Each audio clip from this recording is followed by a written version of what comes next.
Have you heard of the Sirt food diet? Well, it's actually not a restrictive diet at all. It's all about specific foods you should be adding to your diet. You may know some big names who've actually followed this, like a world famous singer, which we can't mention here, but she reportedly lost 100 pounds using this exact same method in 2019. Mixed martial artist Conor McGregor claims to have used this as well. Now the two international best-selling authors who created the Sirt food diet, Glenn Madden and Aidan Goggins, have a new, even more incredible way to get these potent Sirt foods to all Americans by combining them all into one revolutionary, powerful drink. It's called Ultimate Sirt Juice. It was designed to help you lose weight, support your overall health, and give you more energy to do the things you love. Go get your supply of Ultimate Sirt Juice now with a $20 discount by going to getsirt.com/inspired. That's getsirt.com/inspired, or click on a link in the description box down below.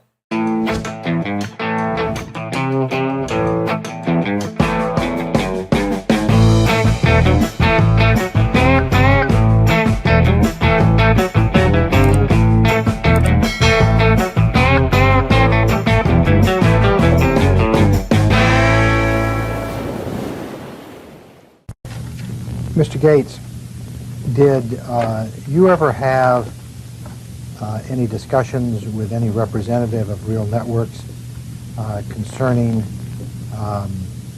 what products Real Networks should or should not offer or distribute?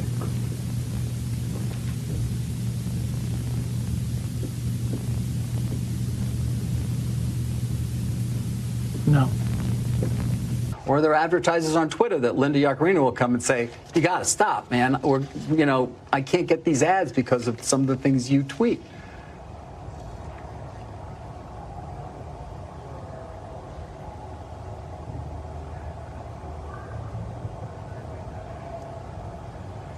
Seem to be replacing Larry and Sergey as the people out here who everyone's talking about. You're just staring at me. Is that a question? Yeah. We were warned. And Trump all use these increasing amounts of data to focus our activities.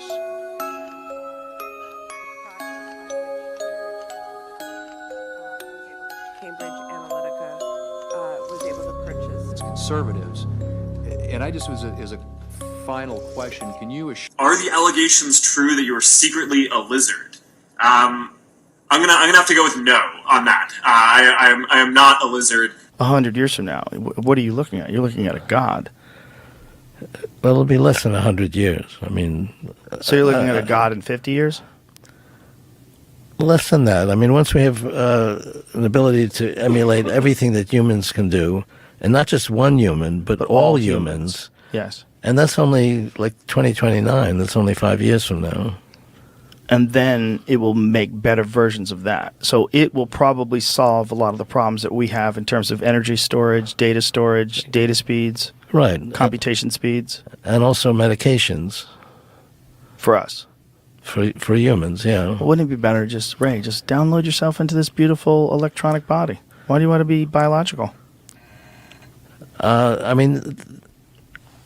Ultimately, that's what we're going to be able to do. You think that's going to happen? Yeah. So do you think that we'll be able to... I mean, we'll be able to create... I mean, the singularity is when we multiply our intelligence a millionfold, and that's 2045. So that's not that long from now. That's like 20 years from now. Right. And therefore, most of your intelligence will be handled by the computer part of ourselves. The only thing that won't be captured is what comes with our body originally. We'll ultimately be able to do that as well. It'll take a little longer, but we'll be able to actually capture what comes with our normal body and be able to recreate that. Hey, Inspired Tribe, my fellow freedom lovers. It's John Nolan here. Thank you so much for tuning in to another Inspired live stream. It is Thursday, April 18th, 2024. We're healthy, we're wealthy, we're whole, we're free. Welcome everybody on YouTube, on Rumble, and on X. Good to see you all in a live chat. This is just a little compilation of some of the names and the faces that you might be familiar with from the big tech world. We saw Elon Musk, we saw Bill Gates, we saw Mark Zuckerberg, we saw Ray Kurzweil. And there's, of course, quite a few others that are important and significant and known in this scene. But there's a reason why I wanted to show these clips here. Because we have this incredible challenge currently, an informational challenge that I perceive and that we perceive in this sphere, is that there are certain subjects that are not as sexy, not as flashy, not as instantly grabbable, and the takeover of the transhumanists is one of those subjects. It's sort of something that people oftentimes tell me, don't discuss this. This is not good. Don't focus on this. Well, we have to. But what really sparked the show today is that I wanted to explain why these people are so obsessed with what they're doing. See, the discussion around AI is in the public arena, and even in our sphere, is in many ways still in its infancy. The understanding, the comprehension of what is really at work here is still very, very small and very, very narrow. And it is simply because those are things people don't want to think about. People don't want to actually pull out their old 1981, 82, 83 Terminator movie and compare it to reality and go, shit, this is kind of how it played out. We don't want to do that. But if we look at it from a more human level, we might be able to actually comprehend what's going on. So I'm looking at people like Elon Musk, and I've studied his behavior. I was looking at people like Zuckerberg, studying his behavior. I was looking like people like Bill Gates, studying his behavior, and many others. And you find a very, very similar pattern. Now, some people say that by now they have been replaced. They have been cloned. They have been replaced by robots. They have already the technology within them. That's why they're acting so weird. And I won't say this is not a possibility. I'm sure in some cases that's probably true, but there's something else at work here. At some point, most of them, I believe, because they're not the sole driver of this, they're the public drivers. Thank you so much for your contribution, Bella, by the way. Most of them at some point probably were born into a human body like you and I. And if you study their stories, you will see that they had a hard time being part of the human family. They had a hard time socializing. They had a hard time understanding and reading human emotions, social cues, shy, oftentimes difficulties to communicate, and just deal with what it means to be a human.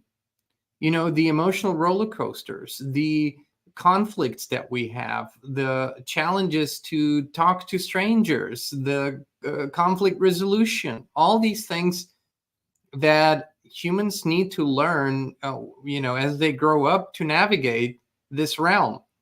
And some of them, I believe, are what modern medicine would also call the autistic spectrum. And I don't want to put any positive or negative label to it. I would just say that these are people that have that lack certain abilities and oftentimes have expanded abilities in other fields. That's probably as far as I really want to go. We all know, but it's definitely not as far as I can tell, it is nothing natural. It's something that's produced in humans. But ultimately, why they're so obsessed with creating a transhumanist society are their own inadequacies. And this is where it gets so human again. This is where it gets so tragically normal, if you will. Because, see, they're being really celebrated as heroes because they're bringing so much good to society. But here's my take on this. And there are people that, my take on AI is I'd rather be completely rid of it, like completely. I'd rather not have it at all. I don't care for the comforts. We've lived without it for a very long time. But there are people who are saying, and that's a legitimate perspective, well, AI can replace so much of the heavy human labor that humans shouldn't do, that will bring more well-being and more comfort to the human family. And okay, I'll let that stand for a moment. Okay, we have that now. We have the level of technology easily where we can accomplish that. We can perfectly do that. We can have all that work out in the world. Most of it can be done by robotics and AI, and that's good. But that's not what these people are actually obsessed with. They're specifically obsessed with removing the human condition from the equation. They seem to hate emotions, which is what makes us human, by the way. Our feelings, our emotions, our intuition, all the, in many ways, inexplicable sensations that we have, because they supersede the mind's activity, they supersede the brain's activity, they supersede biological activity. It is actually, if you really, really boil it down, it seems to be our own divinity, right? The divine spark. And they hate that part. It's not necessarily because all of them are part of a different species, or all of them are Satanists, or whatever you want to call them. It's actually much more tragically normal than that. They're just hurt, traumatized beings who were, who had enough negative experiences and not enough positive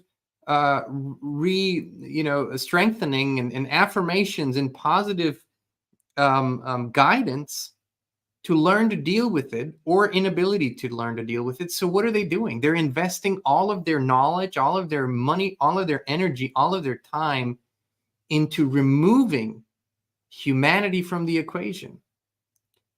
They want a fully math or science or stat-based decision process. They want AI to decide on everything and not include human emotion, because that would create a secure, an understandable, a navigatable, if that's a word, world for them. Believe it or not, the powers behind, the big hidden hand behind, is supporting and pushing those people, because they know when you have a traumatized person, a hurt person, then they will do anything and everything in their power to avoid that pain in the future. And this is how they're doing it. This is how they're wired now. This is how they're programmed to do it. And this is not by happenstance either, because a lot of these people weren't just prodigies that appeared out of nowhere. The more you dig, the more you find out that they are usually part of families that have been in powerful positions for a very long time, that have been movers and shakers within society, that are deeply connected to the organizations and long bloodlines. And then when you study how these families operate, it's unbelievable for a relatively healthy human spirit to conceive, but they traumatize their own children on purpose. They produce a traumatizing childhood in order to mold the child into a certain thing that they need it to be. I mean, this is how perverted this really is.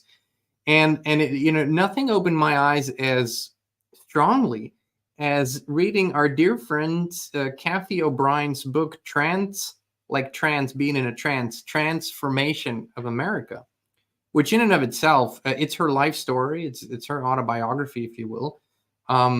It's how she was born into a basically already MK Ultra sexual abusive family, and that was her life until about she was about 30. So she knew nothing else than all these government programs, Project Monarch and MK Ultra and whatnot. And she has deep insight into how these circles operate. And so you'll find out that, the Bushes, like Bush Sr., George Bush Sr., what he had done and what they had done to their children, how they were exposed to the same kind of abuse and mind control than all the others. They don't seem to have this sort of a barrier where they protect their own children. No. They need to be traumatized too. They need to be programmed too. And so they grow up to be adults, groomed to be leading positions in society to play out an agenda. And so if we understand that better, if we can sort of understand where they're coming from an emotional, from a mind standpoint, then we have to also understand that by following this technocratic path and continually adapting to their vision of reality, we're following deeply disturbed and sick people. This is the unfortunate truth. We're following a trauma-based program. There is no healthy, wholesome human that I've ever met that is simply, that is healed from past traumas and that has a natural connection to life, to creation, that is advocating for transhumanism and an AI-centric world. I haven't met that person yet. There must be something significantly missing in a human being, or significantly hurt or traumatized, in order for them to want that so badly. From a traumatized standpoint, I can understand that, because you will be able to remove any and all unwanted and undesirable human behavior. You'll be able to remove anything that might be remotely unpleasant, that might be conflict-oriented if you wish to do that. You will be able to remove anything and everything if you have complete control over first the biochemical processes and the brain processes, and later you replace them with a synthetic body or a synthetic entity. And this is where what they're working on so hard. Let me just give you a few of the not so crazy quotes and still crazy quotes of Ray Kurzweil, who's one of the leading guys at Google. He's been in the background. He's on the board of the directors. He's one of those futurists and transhumanists that people know and hear a lot about. And Ray Kurzweil said, for example, by the 2030s, we're going to send nanobots into the brain that will provide full immersion virtual reality from within the nervous system and will connect our neocortex to the cloud. Just like how we can wirelessly expand the power of our smartphones 10,000-fold in the cloud today, we'll be able to expand our neocortex in the cloud. So this is, now you have to appreciate one thing. While we are discussing whatever we're discussing in the normal world, if you will, while we are going about our days and are making a living and trying to put food on the table for our families and do all these things, these people that think like that are backed by unlimited resources, unlimited money, there's no limit to that money that goes into this. That's all they're thinking about and doing day in, day out, 24/7. And they already are the leaders of our society. Big tech is leading our society. They're vastly more powerful than any one government in the world. They have more control. That's why government agencies come and plead and beg for big tech and blackmail and coerce big tech into cooperating with them, into doing their bidding, because they know that those who control big tech already control the perception, the minds of the people. So this is what they're working on day in, day out. This is the only thing. There are people who are simply, their only job is to discover what makes you tick, what makes you click, what makes you scroll. That's all they do all day, every day. They study how addictive your patterns can be and how they can trigger that addiction. And that's what they give you. That's how they program and scale everything. That's how they create everything in order for you to be fully immersed into the technology and never stop, never put it down, never go to think. This is what they do. It's not a side job. It's not like people say, oh, that's a negative side effect of social media. No, that is the effect that they want. There's teams of people only studying human behavior, only studying brain activity, only studying how you react to things. and they fine tune and they fine tune and they fine tune and they fine tune until people get so addicted. And then the next step is so easy from being so addicted to this. The next, let's make it easier. Stop the finger scrolling, stop everything. You have a pair of glasses. The next step, let's put it in your brain. This is now happening on a weekly, monthly development basis, not years and decades anymore. Every month, more opportunities come up because that's all they do. And they currently are in the mass perception of the people, the most powerful people in the world. Okay, let's look at a few more quotes here from Ray. In the 2030s, we will be able to create high-resolution images of the brain, providing detailed maps of all three regions and connections, and upload them into a computer, thereby capturing a person's complete personality and memories. So when Ray Kurzweil says in the 2030s, by the 2030s, by 2040, what he is saying is, because that's the only way how you could accurately predict something like that, by the way, is we already have that technology. It's already being used. And this is when we will release it to the public. This is when it will become a mass phenomenon. Now we're using it for our purposes and to our advantage until all our goals are fulfilled, until we don't need the exclusivity for this technology. Then everyone can have it because then we've done what we needed to do. This is what they're really saying, and this is how they're doing it. By the time that a new feature hits the iPhone, there are certain groups and people in intelligence, in the military, and in other sectors who've been using it for years, sometimes decades. And then it's being rolled out, and they create a whole new iPhone to have 2 new features. I fully expected this to be replaced by holographic technology years and years ago. And I would probably say that if Steve Jobs was still around, we probably would have had it. There are people that push so hard. They don't want that slow rollout. They want the leaps. So this is what these people are doing. Okay, let's look at another quote here. By the end of this decade, computers will disappear as distinct physical objects with displays built in our eyeglasses and electronics woven in our clothing, providing full immersion, visual, virtual reality.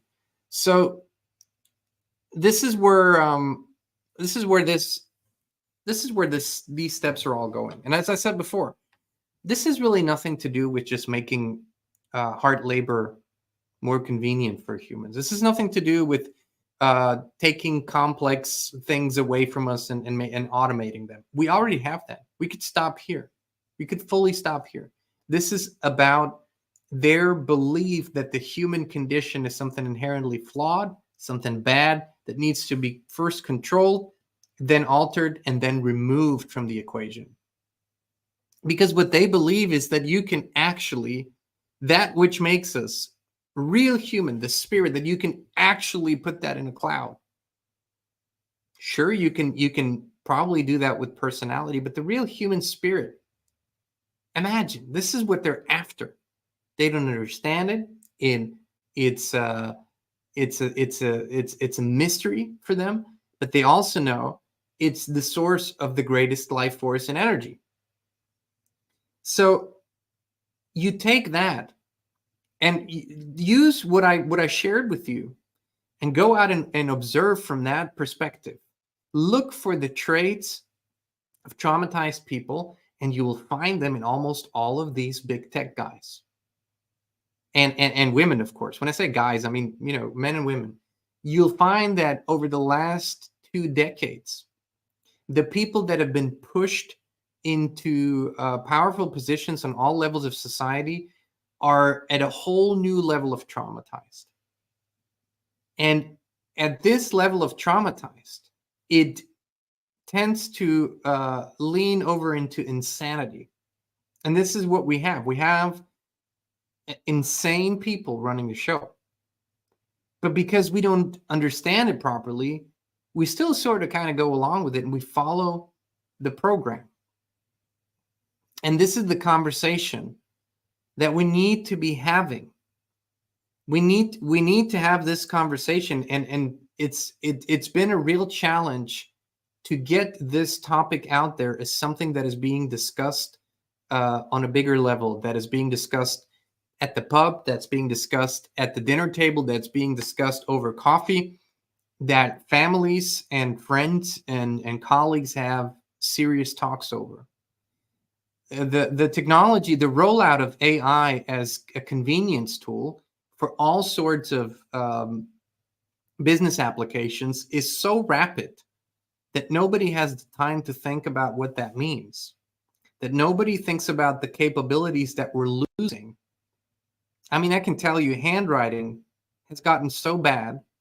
I'm amazed sometimes if I for some reason have to ask a young adult in her 20s to write something by hand. It's like they're sitting down and it's like nanotechnology to them. It's like, you know, the way they move their hand. There's nothing automated.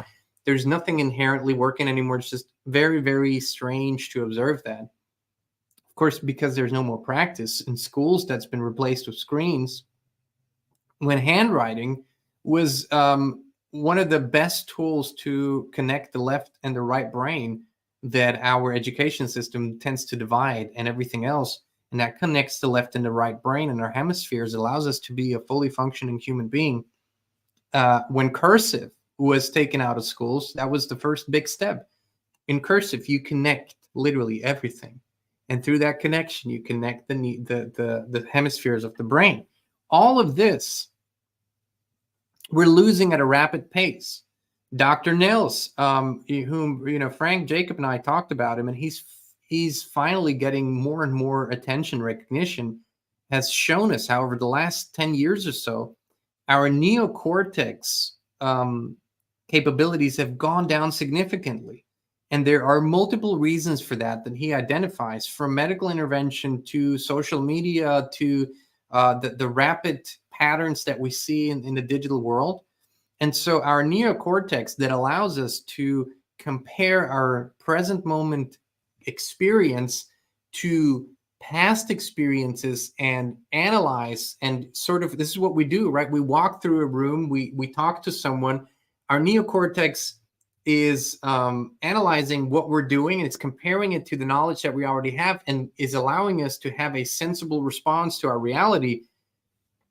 But the activity of the neocortex has gone down in many people to an alarming level. So they don't have the ability to comprehend or analyze any longer.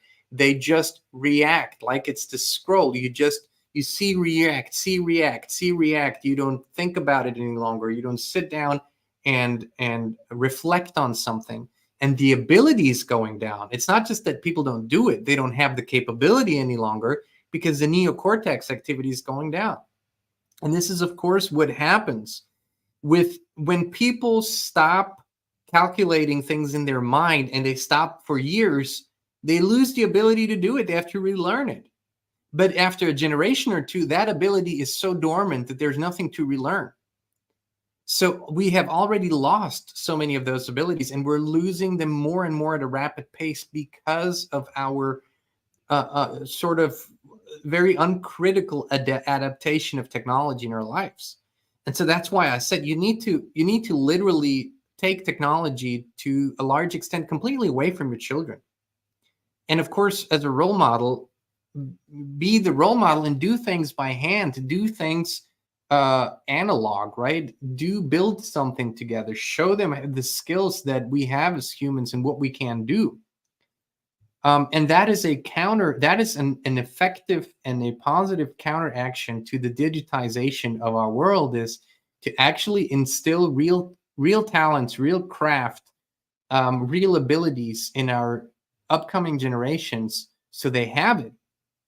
The thing that I, for example, worry about most when we talk about, because we currently have every day some test runs on the infrastructure, the digital infrastructure. And so you have radar systems that are going down for a whole day in certain sections of the country. You have internet outages, power outages. There's a testing going on. There's cyber attacks, most definitely. So, but what I'm most worried about is when the power goes out is not, well, you know, how am I going to run the AC?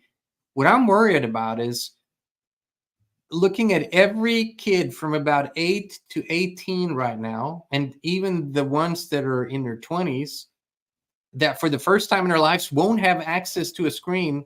It won't be working. It won't be responding. That's their only tool of communication. And they will go batshit crazy, literally. They'll go batshit crazy. They will go crazy because that's all they know. This is what I'm really worried about when it comes to this. Because I've already seen what happens when parents take away that technology for only a day. The addicted kids go completely crazy, and that's all our fault. It's the parents, it's the adult's fault. It's not the child's fault, by the way. But the reason, to go back to the original point, the reason they're pushing so hard for this, in their mind, these technocrats are creating an AI God, like Ray Kurzweil said on Joe Rogan. We're creating God. Finally, there will be a real God, like Yuval Noah Harari has said. You know, this idea of some mystical being in the sky that has created everything. It's all bullshit. But we're now creating a non-mystical AI being that's going to rule over everything. And friends, this is not a dystopian version of reality. This is not me projecting an image. This is what is driving every government, every policy, every political decision in most of the world today. It's driving everything. Everything is aimed at bringing this about. There is no alternative vision by any people in a significant leadership position. That's why I said you can't. It doesn't matter. You look at a lot of people think Trump and the military are the antidote. No, they have the same technocratic, same AI vision as everybody else. As I said before, you want a globalist AI or you want a patriot AI? Well, you know, potato, potato, my friends, at that point. We have to see that there is the only hope lies, as always, in the individual, in our own healing, understanding that we're so susceptible to this technological wet dream because of our own inadequacies, because of our own pain, our own hurt. If we, rather than use technology for assistance, if we lean on it, if it becomes a crutch, and later it becomes irreplaceable for us, we do it because we're hurt. We do it because something is fundamentally wrong in our spirit, in our psyche. And that's not pointing fingers, because in this violent civilization that we're in, everybody gets traumatized. The levels are different, the severity is different, but everybody gets traumatized. Okay, so that's a fact. So let's move on. What's the solution? Healing. The solution is not conjuring up a new system and trying to push it on the world, on humanity. No, we first need to heal on a significant scale. Because from a wholesome standpoint, where our spirit, our psyche, our bodies are healed, we create completely different things. We have a completely new vision that we couldn't have had before. The solution is healing, but they don't want you to hear that. They say what we are, who we are, is unhealable, so we need to replace it. That's what their solution is. And it's bullshit. Whether they say it because they're evil or because they don't know better, what does it matter? In the end, what does it matter? It's a little bit of both, by the way. Some are really evil and some just don't know better. But our individual healing, it has a ripple effect on our reality.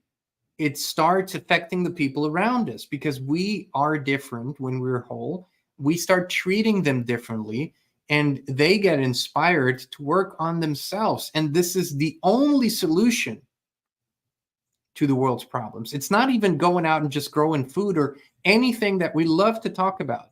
If we do it from the perspective of the unhealed, of the traumatized human being, then whatever we will create will have that energy of trauma and pain, and we will just continue it. We can't run from it. We can't escape it. We can't externally change things and hope it will change this. No, this is a very tangible journey that we need to take. And that's why we, especially in our locals community, focus so much on the topic of healing. and what that means. Our culture, our society has lost most of its knowledge, its traditions. In the indigenous cultures, usually in back, when they were intact fully, trauma was not really a big problem, because whenever something bad happened, an injury, pain, suffering, loss, they had rituals and ceremony to deal with it as it was happening, right? So you didn't have to bury it, store it, carry it, and sort of manage it. You dealt with it as it was happening. You gave it space, you gave it recognition, you honored your feelings, you honored your experience, and as such, it was able to heal itself on the way out. And this is where we were. Where we are is a society that has no time, no patience, and no understanding of the pains that we're experiencing. And so we're just taught to suck it up, buttercup, and keep going, bury it, keep going, deal with it, override, and let's go. And this has led us to a society where literally insane people are running the show. But the but is we can change it. We can change it, but it's something we have to do. It's not something we just have to talk about. Healing is doing. And how does it work? Well, thankfully, because of our work and because this is what we've focused on, Christine and I have been focused on this for decades. And that was her everyday bread and butter, was working with people and assisting them in their healing journey, giving them tools to navigate life successfully. One of the processes that we have found and discovered many years ago that is wonderful and works beautifully is a process called The Journey, developed by Brandon Bates. Our daughter, our middle daughter, who is deeply connected to trauma work, that's what she wanted to do, sort of in her own way, following in her mother's footsteps. She's at the end of her education in the journey work. She's becoming a practitioner, hundreds and hundreds of practice hours already. This is what she is doing and what she wants to do. So the beautiful thing is that more and more practitioners are coming up, more and more people are understanding the importance of this work and why this is the foundation for everything else you want to change in your life. This needs to happen first. This needs to be the first focus. We didn't fully understand the severity of our traumatized society really until the last years. It didn't fully kick in just how much this is the ultimate driver behind all our insane decisions. And the healing is a solution. And those who do go through these healing journeys, they're changing their lives, and they're changing it in wholesome and beautiful and natural ways. So if you go to thejourney.com, we're not, by the way, affiliated with the website.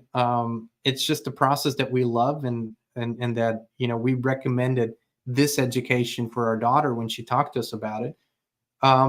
You can also go to our website. She's still accepting practice clients, if you will, because she's at the final stages of her education.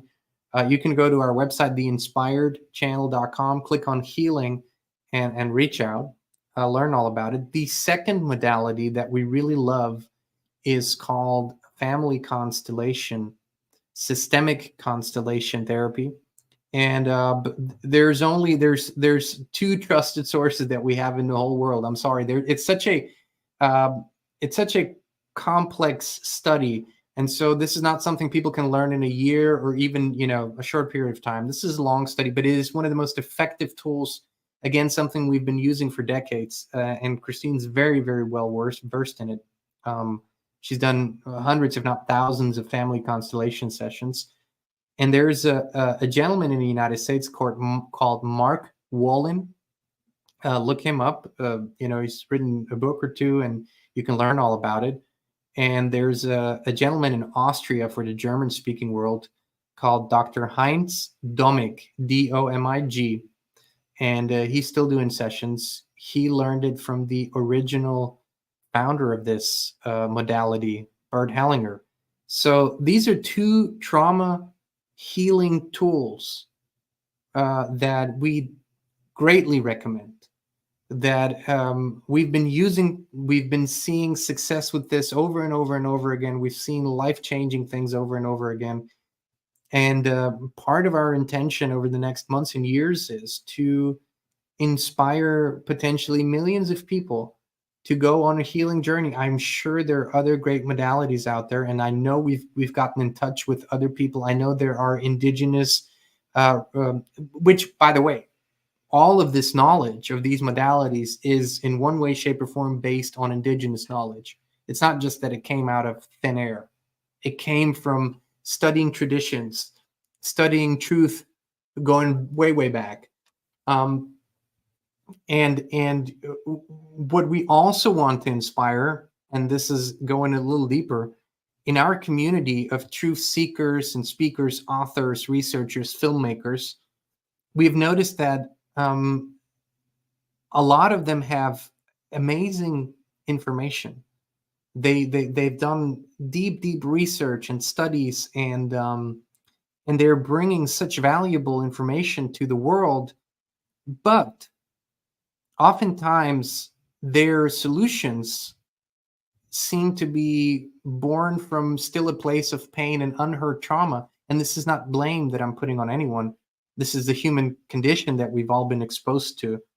So part of what we want to, or hopefully can inspire, is that this healing revolution will go through all levels of the human family, including those who are already in the public arena, who are speakers, authors, filmmakers, podcasters, and that there's our understanding that it grows, that this truly is the most important part of the equation. And it's sort of like, if you want to do something extraordinary with your body, it needs to be healthy. I mean, we understand that. That's not hard to do. If you want to become an extraordinary athlete, you need to have a healthy and strong body. But if we want to create an extraordinary solution, an extraordinary new way for the human family, or restore the original way for the human family, we need to be whole and healed on all levels, not just the physical one, also the spiritual and the psychological one. And if we can gain that understanding, everything else will unfold in a much better way. And we will have such an easier time identifying what is authentic, what is good, what is real, and what isn't. And so this is the real adult work that we have to do. It means taking responsibility. And in many ways, it's sort of, people say it's unfair. I didn't cause my own trauma. I didn't cause my own pain. Yes, nobody did. Almost nobody caused their own trauma or pain. Usually it was part of our upbringing. For some, it was horrific abuse. For others, it was normal societal abuse, as strange as it sounds. But as much as we didn't cause it, we have the responsibility for our lives and for our own healing. Nobody else has that responsibility, and nobody else could have it. So this is where we are. And this is the only tool that we have in counteracting this transhumanist insanity, which is the greatest expression of sickness, of how far this trauma has gone, and why so many people are latching onto that and are wanting that, because they believe it will heal their pain. It will finally remove all of the bad stuff that they've experienced. I can understand that. I can comprehend why they think that way, but it is part of a traumatized thought cycle, and part of a traumatized emotional cycle. So it's not the solution. It's the end for what makes us human. And on the flip side, our willingness to heal and continue healing is and will continue to spark a completely different revolution, an exponential growth in humanness, an exponential growth in unity, an exponential growth in naturalization, harmonization with nature, an exponential growth in experiencing our real earth again, experiencing each other really again. And both needs to happen at the same time. We need to expose this for what it is, this technocratic insanity, because unless people can grasp it, they don't understand what the problem is. But we also need to focus greatly on our own healing and take things from there. So this is sort of, if people are asking me, Johns, what is the solution? This is the fundamental basis for the solution. And I hope and I wish that others that maybe haven't discovered this for themselves can discover it and then talk about it and then share it and then bring this to the biggest level possible. In short, all the problems we're facing in the world today and that we're seeing, all the world's pain, is because we are a traumatized people.